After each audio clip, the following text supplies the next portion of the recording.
Eh bien bonjour, bonsoir, j'espère que vous allez bien, c'est Flo, et aujourd'hui on se retrouve pour parler du résumé complet du chapitre 1120 de One Piece, qui fera cette fois-ci 19 pages, donc pour la première fois depuis des années comme le dit le leaker tout simplement. C'est vrai que ça faisait vraiment pas mal de temps qu'on n'avait pas un chapitre aussi long. Globalement c'était allez, une dizaine jusqu'à 15 pages peut-être, du 12-13 pages, un truc comme ça globalement. Mais là 19 pages c'est vrai que c'est quand même énorme. Là je vois déjà directement avec le résumé complet, j'ai l'impression que c'est assez long quand même. On aura beaucoup d'informations dans ce chapitre je pense. En tout cas beaucoup de dialogues sûrement. Puisque là 19 pages c'est vraiment pas mal. Avant que la vidéo ne commence je vous rappelle si vous voulez me soutenir et sur de prochaines vidéos. N'oubliez pas de vous abonner à la chaîne et puis c'est parti. Pour ce chapitre qui s'intitule Atlas comme on aura pu le voir avec les premiers spoils que j'ai fait en short pour ceux qui l'auront vu. Donc c'est parti maintenant, le chapitre commence par un flashback qui se déroule il y a 26 ans de cela à Punk Hazard. À cette époque, de nombreuses forêts vertes et des palmiers étaient là, ils entouraient les installations de Punk Hazard. Deux hommes discutent à l'entrée de Punk Hazard justement, c'est Vegapunk avec deux dragons. Je sais pas si c'est des faux dragons là, les reproductions, et ensuite on a Clover qui est face à lui. Clover va supplier Vegapunk de l'aider dans ses recherches sur le siècle oublié, car il a besoin de connaissances dans d'autres domaines. Vegapunk va refuser ça, affirmant qu'il est désormais un homme du gouvernement, et que donc il ne peut peut-être pas faire ça. Il lui dira: te souviens-tu du nombre de fois où as-tu été arrêté justement? Ils ont les yeux rivés sur toi. Je suis sûr que tu sais pourquoi tu peux encore te promener en liberté comme tu le fais. C'est pour te suivre jusqu'à ta tanière pour capturer tous tes amis. Clover va expliquer qu'un homme dont le nom comportait un dit a été tué sous ses yeux dans le passé. Et cet homme qui a été tué, c'était son frère. Le frère de Clover. Vegapunk est sous le choc d'apprendre ça. Clover va dire: mon vrai nom est Clabaume Dick Clover. Ce jour-là, j'ai menti pour vivre. Donc là, on apprend, on a pu voir avec les premiers spoils, que Clover fait aussi partie finalement d'une famille de Dee. Donc on voit c'est la famille des Clabaume Dee. Donc là on voit, il a dit j'ai menti pour vivre. Donc je pense que donc son frère qui était aussi un Dee finalement est mort devant lui, mais lui il a menti en disant que peut-être il le connaît pas, c'est pas son frère, il le connaît pas du tout. Donc pour survivre. Mais bon c'est vrai que mine de rien on voit pas mal de Dee qui finalement sont là. Hein. À la base on nous montrait des personnages comme ça, mais là on voit que potentiellement tout le monde serait des Dee, c'est peut-être abusé, je sais pas trop. On voit beaucoup de Dee qui arrivent. Donc nous pouvons voir une case du moment où le frère de Clover a été tué. Clover va dire qu'il n'était que son ami pour survivre. Ouais voilà, il dit que finalement il ne le connaissait pas, qu'il le connaissait juste en connaissance comme ça. C'était un ami, même pas un proche, ça faisait pas partie de sa famille. Et que c'est vrai que là, s'il le disait, bah tout le monde aurait pu comprendre que lui aussi était un dit, il l'aurait tué à la place aussi. Clover va alors continuer de parler en pleurant. Ouais, en se rappelant ces moments-là, c'est vraiment trop triste par contre pour le coup. Clover va dire: es-tu en train de me dire que il y a des gens dans ce monde qui méritent d'être tués juste parce qu'ils sont nés ou parce qu'ils ont prononcé leur nom? Cependant, Vegapunk va répéter qu'il n'aidera pas Clover. Vegapunk dit aussi qu'il oubliera ce que Clover vient de dire. Pendant que Vegapunk marche à l'intérieur de Punk Hazard, Clover va dire quelque chose de plus. Vegapunk, je vais résoudre le problème. Attends, j'entends une voix qui vient du passé. Retour à 22 ans en arrière, Vegapunk et César apprennent qu'Ohara a été détruite par le Buster Call. César va dire qu'il veut voir le massacre lui-même. Vegapunk est triste. Après cela, Vegapunk visite Ohara. Cette scène se déroule juste avant le flashback que nous avons vu au chapitre 1066, lorsque Dragon est apparu à Ohara. Ok, on voit un peu de mise en situation, c'est cool. Vegapunk va pleurer devant le lac d'Ohara en regardant l'affiche de Nico Robin. Il dira alors ces mots: vous êtes tous morts pour sauver cette pile de livres. Qui serait assez fou pour risquer sa vie pour poursuivre vos recherches? Retour ensuite au présent, fin du flashback. Donc le message de Vegapunk va continuer. Nous voyons Zeph et Patty qui écoutent le message dans le Barati. Ouais, carrément, c'est cool de voir ces persos. Vraiment, on voit pas mal de persos dans le monde entier, c'est vraiment cool de les remettre sur le devant de la scène un petit peu. Donc nous voyons aussi Tequila Wolf, donc où les gardiens fouettent des prisonniers. Non, c'est n'importe quoi, c'est peut-être drôle ici. On se focus un peu sur Egghead ensuite avec Robin qui est très émue. En écoutant le message de Vegapunk, elle se couvre les yeux avec ses mains, donc on voit qu'elle pleure un peu. Vegapunk va dire: l'histoire est écrite par les gagnants, les voix des perdants sont faibles, enterrées profondément sous la mer. Mais après de nombreux sacrifices, j'ai été en mesure de déterminer certaines des vérités enfouies, et je les ai transmises au monde.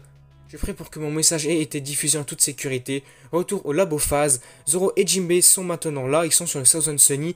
Najuro a été projeté au loin, mais il va revenir. On va voir ensuite que Lilith va empêcher l'équipage des Mugiwara de décoller, disant que si Najuro venait à les attaquer en plein vol, la vitesse diminuera et le bateau n'atteindra pas la mer, donc aussi rapidement qu'ils le pensaient, et ils ne peuvent pas décoller aussi si Najuro est toujours sur le chemin. Soudain, Atlas apparaît et va frapper Lilith, la rendant inconsciente. L'attaque d'Atlas a écrasé Lilith carrément dans le sol de Sunny. Atlas éteint ensuite alors un dispositif sur la tête de Lilith, elle touche la tête de Lilith et on entend un petit clic, donc York va le remarquer. York va dire: le signal de Lilith a disparu, il ne reste plus qu'Atlas. Atlas va parler avec Nami et les autres. Il va dire s'il vous plaît, occupez-vous de Lilith, je vais éliminer votre obstacle. Donc là en parlant de Nazjuro, on voit que Nazjuro va courir vers le Thousand Sunny, mais Atlas va voler et l'attraper. Et puis Nazjuro va trancher un de ses bras, donc ceux d'Atlas, et elle va l'attraper quand même. Puis on va voir que Atlas va utiliser ses Dome Shoes et son jetpack pour pousser Nazjuro hors du chemin, alors que le Thousand Sunny va décoller en utilisant le coup de burst. Donc là on voit quand même qu'on arrive un peu sur la fin des guides. Là l'équipage d'Imugiwara commence à s'enfuir. Les doyens sont un petit peu mis de côté. Donc là je pense qu'on arrive potentiellement vers la fin, peut-être 1 ou 2 chapitres, je sais pas si on essaie de se repérer. On va ensuite sur le rivage des guides, donc Emmett parle à Luffy.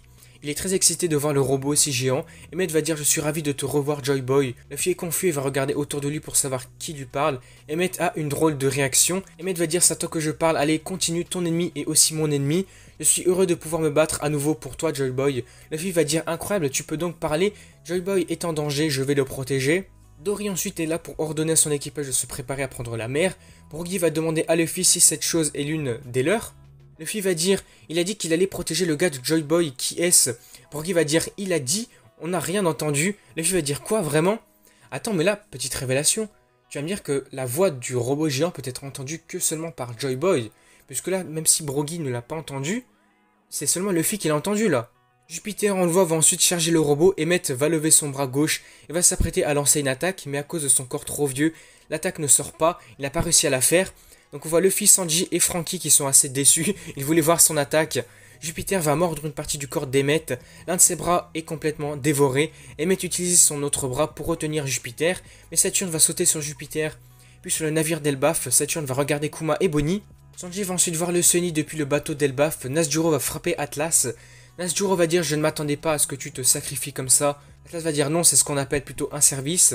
Puis Atlas se fait exploser et la moitié du visage de Nazjuro a été arrachée. Ah ouais, attends, tu vas me dire que son explosion a été vraiment très efficace là? On va voir ensuite dans la double page finale du chapitre, nous pouvons voir différentes scènes pendant que le message de Vegapunk va continuer.